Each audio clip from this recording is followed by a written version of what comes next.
नमस्कार, आप देख रहे हैं सियासत समाचार। नीट पेपर लीक मामले को लेकर जयपुर में बड़े आंदोलन के बाद पूर्व डिप्टी सीएम सचिन पायलट ने केंद्र सरकार पर बड़ा सियासी हमला बोला है। पायलट ने एनटीए को नेशनल ट्रॉमा एजेंसी करार देते हुए कहा, सरकार इस मामले में अभी तक कोई जवाब नहीं दे रही है। केंद्र सरकार शिक्षा, बेरोजगारी, विदेश और ऊर्जा नीति हर मोर्चे पर पूरी तरह से विफल है। सचिन पायलट ने जयपुर एयरपोर्ट पर मीडिया से बातचीत में कहा, जब 5 राज्यों के चुनाव चल रहे थे तब केंद्र सरकार ने पेट्रोल डीजल के दाम बढ़ाने की भनक जनता को नहीं लगने दी। चुनाव संपन्न हो गए तब लगातार पेट्रोल डीजल के दाम बढ़ रहे हैं। जनता पर आर्थिक बोझ डाला जा रहा है। अगर चुनाव के दौरान सरकार को बताना चाहिए था कि पेट्रोल डीजल के दाम बढ़ेंगे, लेकिन प्रधानमंत्री लोगों से तेल कम खाने, पेट्रोल डीजल की बचत करने और सोना नहीं खरीदने की अपील कर रहे हैं। सरकार का महंगाई पर ध्यान नहीं है। सरकार का एजेंडा केवल चुनाव जीतना है, विपक्ष के नेताओं को प्रताड़ित करना है और उन्हें बदनाम करना है।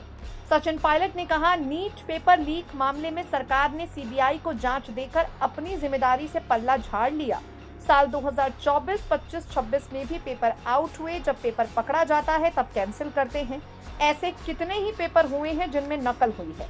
अगर सरकार को वास्तव में नौजवानों की चिंता होती तो कुछ कारगर कदम उठाए जाने चाहिए थे। जिम्मेदारी तय होनी चाहिए थी, लोगों पर कार्यवाही होनी चाहिए थी, लेकिन सरकार को इस चीज से कोई फर्क नहीं पड़ता। सरकार को केवल सत्ता से प्रेम है और उसे सत्ता में बने रहना है। सचिन पायलट ने कहा, पूरी कांग्रेस एकजुट है। नीट पेपर लीक मामले को लेकर लगातार आंदोलन करेंगे ताकि केंद्र की आंख खुल सके।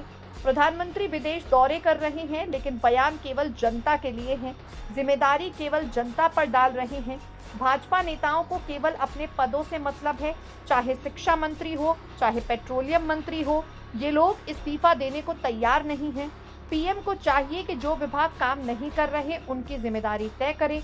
मध्यम और गरीब लोग नीट परीक्षा में बैठते हैं, लेकिन जब पेपर लीक होता है तो बड़ा नुकसान होता है। पेपर माफिया करोड़ों रुपए खर्च कर पेपर खरीदते हैं, फिर उसे बेचते हैं। सरकार को बताना चाहिए कि इन दिनों कितनी संस्थानों पर कार्यवाही हुई और कितने लोगों को गिरफ्तार किया गया। नीट पेपर लीक भी अभ्यर्थियों ने ही पकड़ा था। अभ्यर्थियों ने बताया कि गैस और परीक्षा पेपर एक जैसे हैं, तब जाकर पेपर कैंसिल किया क्योंकि तब बात सरकार के हाथ से निकल गई। सचिन पायलट ने कहा, सरकार को निकाय पंचायत चुनाव को लेकर कई बार कोर्ट से फटकार पड़ चुकी है। अब हाईकोर्ट ने 31 जुलाई तक चुनाव कराने को कहा है। चुनाव नहीं होने से राजस्थान को हजारों करोड़ रुपए का नुकसान हो रहा है। केंद्र और राज्य में डबल इंजन की सरकार है। इसके बावजूद भी यह निकाय और पंचायत चुनाव नहीं कर रहे।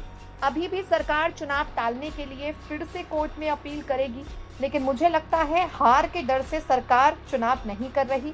उसे पता है अगर चुनाव हुए तो बीजेपी का सूपड़ा साफ हो जाएगा।